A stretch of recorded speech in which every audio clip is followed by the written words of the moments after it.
বসার জায়গায় পেয়ে যায়। আর আমিও বসার জায়গা পেয়ে গেছি।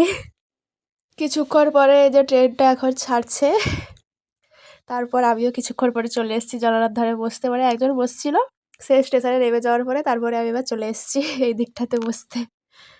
তারপর আমাদের স্টেশন চলে এসছে আর আমি নেমে পড়েছি। আর ট্রেন তো আমাদেরকে টাটা বাই বাই করে পালিয়ে গেল, একটুও দাঁড়ালো না। আর আমি এতক্ষণ ধরে ট্রেনের জন্য দাঁড়িয়েছিলাম, এত বাজে এই ট্রেনটা। তোমরা বলো না তোমাদের জন্য কি ট্রেন দাঁড়িয়ে থাকে? যাই হোক, মোটামুটি এই যে ট্রেন যাচ্ছে আর আমিও যাচ্ছি।